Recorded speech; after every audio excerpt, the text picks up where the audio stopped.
자, 오늘 0시 기준으로 코로나19 신규 확진자 1,729명 나왔습니다. 국내 발생이 1,697명이고요. 해외 유입은 32명입니다.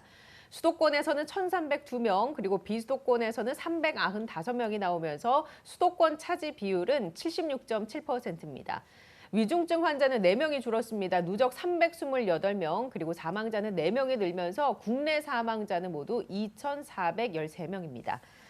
자, 교수님, 오늘 추석 명절 당일날인데 오늘도 나와 주셨습니다. 예, 감사드리고요. 오늘 지표 어떻게 보고 계십니까? 예, 하나씩 좀 살펴보겠습니다. 지표가 그렇게 좋지는 않은데요. 확진자 수로는 일단 지표가 좋지 않고 나머지는 지표가 조금 좋은 것들도 있습니다. 하나씩 살펴보겠습니다.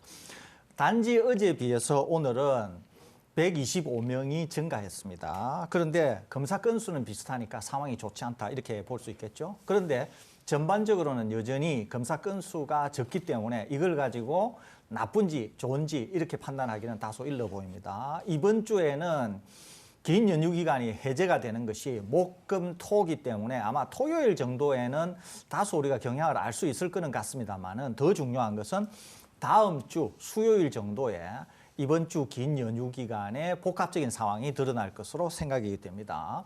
확진자 양상만 놓고 보면 그렇게 좋지는 않다 이렇게 볼 수 있는데 두 가지 좋은 지표도 끊임없이 관찰되고 있습니다. 계속적으로. 첫째 하나는 오늘 역시 치명률이 0.01%포인트 줄어들면서 역대 최저치인 0.83%를 기록했습니다. 제가 어제도 말씀드린 것처럼 지속적으로 줄어들면서 0.8대도 조만간 깨지지 않을까 이렇게 예상이 됩니다. 다른 하나는 위중증 환자의 발생도 계속 줄어들고 있습니다. 예. 지난 13일 통째로 계속 줄어들다가 단지 13일 전체에서 이틀만 늘어나는 경향을 보였지만 전체적으로 13일 내에 계속 위중증 환자가 줄어들고 있습니다. 얼마 전까지만 해도 거의 450명 가까이 450명 가까이 위중증자가 나왔는데 오늘은 계속 떨어지면서 328명, 오늘도 4명이나 줄어들었다는 거죠. 이것은 이제 확실히 평가가 되기로 아마 백신 접종률이 높아지면서 이렇게 위중증 환자가 줄어드는 게 아닌가 하는 생각이 듭니다. 예. 그러니까 확진자는 계속 많아지는데도 위중증 환자는 계속 줄어든다는 거죠. 그렇기 때문에 앞으로도 지속적으로 위중증 환자는 줄어들 것으로 생각이 되어서 향후로도 계속 매일 위중증 환자의 발생 양상, 네. 그다음에 전체 구간에서 어떻게 줄어들고 있나 등등에 대해서 더욱더 소상히 계속 말씀드리도록 하겠습니다. 그러니까 확진자 상황은 다소 나쁘지만 백신 접종이 높아지면서 예. 기대되는 대로 다소 좋은 지표들도 확인이 되고 있다. 이렇게 정리할 수 있겠습니다. 알겠습니다. 백신 접종 현황은 어떻습니까? 어제 연휴여서 많은 분들이 맞지 않았을 거라고 저는 생각을 했는데 그럼에도 불구하고 한 3만 명 가까이 맞은 것 같아요. 네, 그렇습니다. 예. 일부 문을 연 이제 의료기관에서 백신 접종이 계속 진행이 되어서 어제도 3만 명 정도가 백신을 접종을 했는데요. 1차는 2만 1,000명 정도, 그리고 완료자는 9,500명 정도가 접종을 했습니다. 그래서 1차 접종 누적은 3,652만 7천여 명으로 인구 대비 71.1%, 그리고 2차까지 접종을 하신 접종 완료자는 2,218만 500명으로 인구 대비 43.2%입니다. 그리고 18세 이상만 놓고 보면은 예. 18세 이상 전체 접종 대상 대비 50%가 넘어섰어요. 네. 알겠습니다. 자, 이번에는 우리나라 돌파 감염 사례를 좀 다뤄보겠습니다. 서울에서 백신 접종을 완료하고도 확진 판정을 받은 돌파 감염 사례가 2,700명 이상 나왔습니다. 그중에 30대가 가장 큰 비중을 차지했고요. 자, 이 돌파 감염과 관련된 사례 좀 짚어주시죠. 일단 30대에서 네, 가장 많이 나왔네요. 네, 예. 어제 서울에서 이제 그 매일매일 이제 오전 한 뭐 11시, 12시쯤에 이제 서울시만 놓고서 이제 통계를 내요. 그래서 근데 어제는 뜬금없이 돌파 감염 사례 통계를 예. 냈더라고요. 그래서 서울의 돌파 감염 사례가 2,700명 이상이고, 그리고 그중에서 30대가 가장 큰 비중을 차지했다라고 했는데 사실은 이게 이상할 게 하나도 아닙니다. 몇 차례 설대호 교수님이나 제가 말씀을 드렸지만은 일단 돌파 감염은 무서워할 게 전혀 아니다라고 말씀을 드렸어요. 왜냐하면 돌파 감염이 된 다음에 뭐 입원 환자 비율이 늘어나거나 혹은 중증으로 연결되는 비율이 늘어나거나 혹은 사망하는 비율이 늘어난다 그러면은 당장 제일 먼저 설 교수님이나 제가 돌파 감염 걱정이다라고 이야기를 할 거예요. 그런데 현재 전 세계적으로도 그렇고 우리나라에서도 돌파 감염이 되고 나서 입원을 하거나 혹은 중증으로 이어지거나 혹은 사망으로 이어지는 사례가 거의 없습니다. 예. 그렇기 때문에 입원을 하거나 중증으로 이어지거나 사망하지 않은 돌파 감염은 오히려 그 돌파 감염 되신 분들에게는 굳이 일부러 걸릴 것까지는 없지만은 좋은 일이에요. 왜냐하면은 변이 바이러스에 맞춤한 면역력을 다시 한번 부스터샷, 자연 부스터샷으로 획득을 하는 것이거든요. 그렇기 때문에 돌파 감염에 대해서 전혀 걱정하실 필요 없고요. 그리고 아마 이 코로나 특보 보시는 분들 중에서도 본인이나 혹은 지인들 중에서 돌파 감염 사례가 있을 겁니다. 자, 어땠는지 한번 댓글로 남겨주시면 좋겠어요. 다른 분들이 보고 예. 좀 안심하실 수 있도록. 네. 그리고 방역 당국에서도 이런 쓸데없는 통계로 사람들한테 겁 안 주도록. 자, 그래서 전혀 걱정하실 필요가 없다라는 예. 거 말씀드리고요. 그리고 여기 또 특이한 게 30대가 가장 큰 비중을 차지했다라고 했잖아요. 그것도 전혀 이상한 게 아니죠. 지금 현재 4차 유행에서 확진 환자가 제일 많이 나오는 연령이 30대, 40대입니다. 자, 그렇기 때문에 당연히 확진 환자가 제일 많이 나오는 연령이다 보니까 그 확진 환자 중에는 백신 접종을 완료한 돌파 감염 케이스도 많을 테니까 30대에서 돌파 감염 사례가 많이 나올 수 있는 것이고요. 그리고 이제 여기에 한 가지 더 변수를 덧붙이자면 30대들 중에서 한 100만 명 정도는 얀센 백신 한 번을 접종하신 분들이 많으세요. 그런데 예. 2번 접종하신 분들보다는 한 번 접종하신 분들이 아무래도 보호 효과가 떨어지는 건 우리도 알고 있는 사실이거든요. 그런 여러 가지 효과들 때문에 30대가 돌파 감염의 비중을 크게 차지하는 것인데 사실 걱정하실 필요가 없다라는 거 다시 한번 강조드리고 싶습니다. 사실 이 데이터는 굉장히 중요한 건데요. 강 기자님이 좋은 지적을 해주셨는데 제가 좀 추가로 몇 가지 말씀을 드리도록 하겠습니다. 우선 하나는 강 기자님 말씀하신 것처럼 돌파 감염이니까 얀센은 1회 접종이 완전한 접종이니까 그 상태에서 감염이 된 걸 돌파 감염이라고 예. 하겠죠. 그다음에 이제 화이자나 모더나나 아스트라제네카, 물론 이분들은 대상은 아닙니다. 아스트라제네카는. 그러니까 화이자나 모더나를 접종하신 분은 2번을 접종을 했는데 감염이 되면은 돌파 감염이라고 보는 거 아닙니까? 그러는데 중요한 것은 뭐냐면 이렇게 돌파 감염이 되어도 첫째, 몸에서 배출이 되는 바이러스 양이 굉장히 적다는 것. 그렇기 때문에 본인도 위중한 상태로 빠지지 않지만 전파의 가능성도 아주 낮습니다. 특히 우리나라 같이 마스크를 잘 착용하시는 분들은 더더구나 감염이 낮을 수밖에 없어요. 이유가 있는데요. 우선 하나는 전문적으로 바이러스 양 또는 바이러스 로드라 그럽니다. 이것이 전파에 미치는 영향이 굉장히 큽니다. 예를 들면 이런 거죠. 설대우가 감염이 됐잖아요. 그러면 설대우가 바이러스를 얼마나 배출하는가 하는 것이 남에게 전파를 시키는 것과 밀접한 관계가 예. 있습니다. 첫째는. 두 번째는 감염이 되는 사람 입장에서는 바이러스가 몸 안으로 얼마나 들어오는가 하는 것이 또 중요하거든요. 그런데 설대우가 감염이 됐는데 마스크를 착용하고 있잖아요. 그러면 저로부터 배출되는 양이 굉장히 낮아요. 또 하나는 마스크를 하든 안 하든 상관없이 제가 백신을 맞았으면 저로부터 돌파 감염이 된다고 하더라도 나오는 바이러스가 적다는 거죠.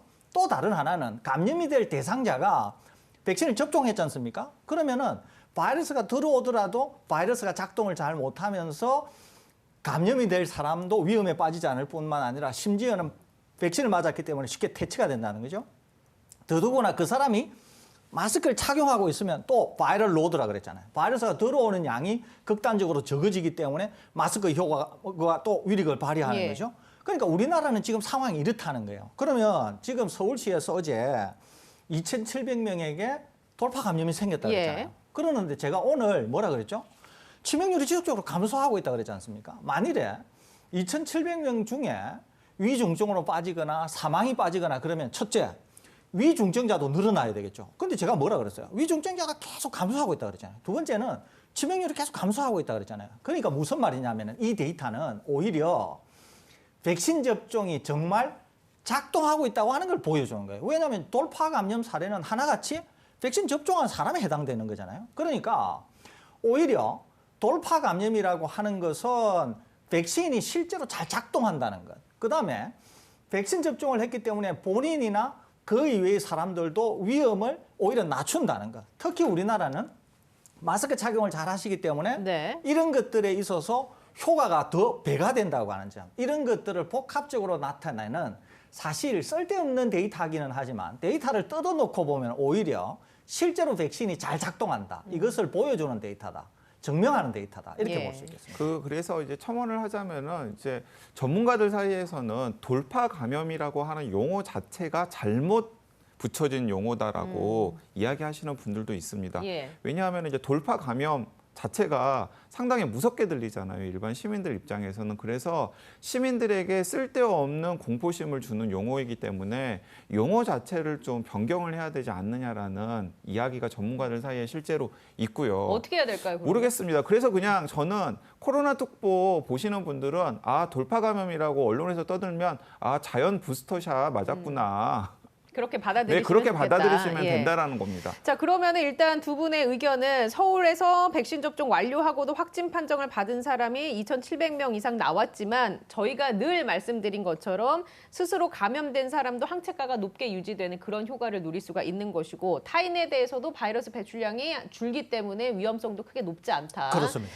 그럼에도 불구하고 이런 질문을 주시는 분들이 계시거든요. 이거 한번 체크를 하고 넘어가겠습니다. 유튜브 댓글로 아이디 자스민님께서 최근에 프랑스에서 얀센 백신에 대해서 이야기가 있던데 이 부분에 대해서 정보를 듣고 싶습니다라고 하셨는데 아마도 프랑스 보건당국에서 얀센과 관련해서 이 백신 중증 예방 확률이 좀 떨어진다라는 얘기가 있었나 보죠. 이거 한번 짚고 넘어갈까요? 네, 그러니까 이것도 이제 사실은 좀 신중하게 우리가 데이터를 예. 살펴볼 필요가 있는데요. 뭐 얀센 백신을 접종을 했을 때 마치 백신 접종을 안 한 사람들처럼 중증 환자가 많이 나온다라는 게 아니에요. 그러니까 프랑스에도 아스트라제네카 1차, 2차 접종하신 분들도 있고요. 예. 그리고 화이자 1차, 2차 접종하시는 분들도 있고 아스트라제네카, 화이자 교차 접종을 하신 분들도 있습니다. 그렇게 백신 접종을 한 사람들과 비교했을 때 얀센 백신을 접종하신 분들이 상대적으로 중증 환자로 이어지는 비율이 높다라는 거예요. 그게 한 번 맞았기 때문에 그런 걸까요? 근데 그 높은 수치가 예. 일단 말을 계속 드리자면 높은 수치가 100만 명 중 32명이에요. 예. 100만 명 중 32명이니까 사실은 이 수치 자체도 높은 수치는 아닙니다. 돌파 감염이 100만 명 중에 그러니까 32명이 나왔고. 코로나19 예. 환자들 중에서 중증으로 이어져서 중환자실에 들어가는 비율을 놓고 보면은 사실은 그렇게 높은 비율은 아닌데 아스트라제네카 1차, 2차, 화이자 1차, 2차, 아스트라제네카, 화이자 교차 접종을 하신 분들과 비교했을 때 얀센 접종자들이 중증으로 이어지는 비율이나 혹은 사망에 이르는 비율이 일부 높은 것처럼 보인다라는 거예요. 100만 명 중에 29명, 100만 명 중에 4명이니까. 그래서 이 부분에 대해서 조금 신경을 써야 되지 않겠냐라고 프랑스 방역 당국이 이야기를 한 것입니다. 근데 이 부분은 근데 누구나 다 전문가들이라면 누구나 다 예상할 수 있는 대목이에요. 자, 예를 들어서 이제 농담처럼 이렇습니다. 이 농담처럼 저랑 최지은 아나운서가 같이 식사하잖아요. 그러면 제가 최지은 아나운서 농담처럼 최지은 아나운서는 얀센 한 번 맞았으니까 그 밥 먹을 때만 마스크 내리고 나머지는 마스크 써라고 농담처럼 할 수 있는 거거든요. 왜냐하면 얀센은 기본적으로 보호 효과에 초점을 맞추기보다는 편의성에 초점을 맞춘 백신이에요. 애초에 설계할 때부터. 왜냐하면은 다른 백신들이 다 그 1차 접종, 2차 접종에서 보호 효과에 굉장히 신경을 쓴 백신이기 때문에 얀센 백신은 상대적으로 보호 효과가 한 10%포인트 정도 떨어진다고 하더라도 한 번 맞는 것에 오히려 또 주안점을 둔 백신이거든요. 백신. 후발주자로서. 그렇기 때문에 모두가 다 기존의 아스트라제네카, 화이자, 모더나와 비교했을 때 얀센 백신의 보호 효과는 상대적으로 떨어질 것이다라고 생각을 했었는데 이제 그게 실제 리얼월드 데이터로 지금 나오고 있는 거라고 생각할 수 있는 거죠. 근데 이렇게 떨어진 수치가 우리가 걱정해야 할 정도의 수치일까요? 교수님은 어떻게 보십니까? 전혀 그렇지 않습니다. 예. 우선은 프랑스와 우리나라가 상황이 약간 다를 수가 있어요. 몇 가지 짚어볼 수 있는데요. 하나는 우리나라의 얀센 백신 접종은 젊은 분들에게 일단 접종을 했습니다. 예. 우선은. 그러니까 프랑스와 그 점에서 다소 다를 수가 있어요. 두 번째는 우리나라는 프랑스에 비해서 마스크 착용을 굉장히 잘 하신다니까요. 그러니까 프랑스에 만일에 100만 명 중에 예를 들면 100명이 문제 있다 그러면 우리는 100명 중에 0명, 1명 이렇게 우리는 훨씬 낮을 거라는 거죠. 백신을 접종한 대상자들이 우선 다르고 마스크나 이런 것들이 다르기 때문에 그렇다는 거죠. 제가 조금 전에 마스크 얘기했잖아요. 그렇기 때문에 꼭 이해하셔야 되는 것은 뭐냐면 첫째, 우리나라는 프랑스와 다르다. 둘째, 우리나라는 훨씬 젊은 분들이 백신 접종을 하셨기 때문에 얀센 1회 접종이라고 하더라도 훨씬 보호 효과가 뛰어날 가능성이 많다라고 하는 점을 이해하셔야 돼요. 또 하나는 세 번째는 뭐냐면 얀센은 좋은 백신이라고 하는 인식이 있어야 돼요. 그런데 언론들이 얘기하는 거는 항상 이런 식이거든요. 저 봐봐, 돌파 감염이 많이 생기니까 얀센은 후진 백신이라니까 이런 프레임을 자꾸 만들면 안 된다는 거예요. 그러니까 지금 우리가 접종을 하고 있는 백신은 얀센이든 아스트라제네카든 화이자는 모더나든 다 좋은 백신이라는 거예요. 이게 기본적으로. 그러니까 얀센도 1회 백신 접종을 하지만은 좋은 백신이고, 특히 우리나라는 다른 나라에 비해서 다른 조건들이 더 좋기 때문에 우리나라에서의 얀센 백신은 더 좋은 백신일 수 있는 거예요. 다만 방역 상황이 향후에 우리가 미래는 모르잖아요. 그런데 하루에 예를 들면 이런 거예요. 예를 들어서 방역을 완화했더니만 막 5천 명씩 나오고 예를 들면 이렇게 되지 않습니까? 그러면 우리도 이제 특정 대상에 대해서는 부스터 샷을 고려를 할 거 아닙니까? 그렇죠? 그럴 경우에는 얀센 백신을 접종하신 분들은 교차 접종 형태로 부스터 샷을 고려하게 되는 1차 순위가 될 가능성이 많아요. 네. 이것은 방역 상황이 굉장히 나빠졌을 나빠지면. 때 그렇기 때문에 그런 점들을 이해하시면 우리나라에서는 첫째, 얀센 백신이 좋은 백신이다. 두 번째, 상황이 나빠져서 백신 접종이 추가로 필요할 때는 얀센 백신 접종자들이 화이자나 모더나 등으로 교차 접종이 되시면서 굉장히 좋은 효과를 안전하게 누릴 수 있다. 예. 이렇게 이해하시는 게 것이 합당하리라고 생각합니다. 지금 설 교수님께서 굉장히 중요한 포인트 짚어주셨는데요. 지금 상대적으로 얀센 백신은 접근하기가 좋아요. 왜냐하면 그 TBS 라디오에서도 정기적으로 계속해서 얀센 백신 예약을 받는다라는 메시지를 예. 띄우거든요. 왜냐하면 방역 당국에서 준비해둔 얀센 백신이 있는데 그 얀센 백신이 지금 소화가 안 되고 있는 상황입니다. 얀센 백신은 연령 제한이 있어가지고 좀 문제인데 차라리 저 같은 경우 제가 만약에 방역 당국의 일원이라면 화이자나 모더나는 이제 1차, 2차 접종했을 때 여러 가지 지금 이상 반응에 대한 공포심 같은 게 있잖아요. 그러니까 얀센 백신 한 번으로 끝내고 싶은 젊은 분들이 있다 그러면은 예. 저는 얀센 백신 한 번을 좀 오히려 권하는 게 필요해 보이기도 합니다. 저도 권하고 싶습니다. 제가 얀센 맞았지 않습니까? 한 번 맞고 끝내는 게 굉장히 메리트가 있더라고요. 근데 어쨌거나 교수님 의견은 추후에 방역 상황이 안 좋아져서 부스터샷이 필요할 때는 얀센 접종자들이 그 대상이 될 수는 있다라는 그렇습니다. 얘기신 거죠? 근데 이제 특히 이제 예. 얀센 백신을 접종하신 분들 중에서 이제 고위험군들이 있을 수 있잖아요. 예를 들어서 연령이 높으신 분들이라거나 아니면 기저질환이 있으신 분들 같은 경우에는 얀센 백신을 접종한 후에 만약에 바이러스에 감염되었을 때 이제 만에 하나 그럴 일은 적긴 합니다만은 혹시 중증으로 이어질 가능성을 배제할 수는 없기 때문에 부스터샷의 1차적인 대상이 될 가능성이 있겠죠. 근데 예를 들어서 최지훈 아나운서님 같은 경우는 걱정할 필요가 없어요. 30대시잖아요. 네. 그리고 지금 우리나라에서 얀센 백신을 주로 접종한 30대들도 걱정할 필요가 없다니까요. 얀센 백신 접종한 다음에 돌파 감염 걸렸어라고 무서워할 필요 전혀 없습니다. 자연 부스터샷이라고 생각하시면 됩니다. 알겠습니다.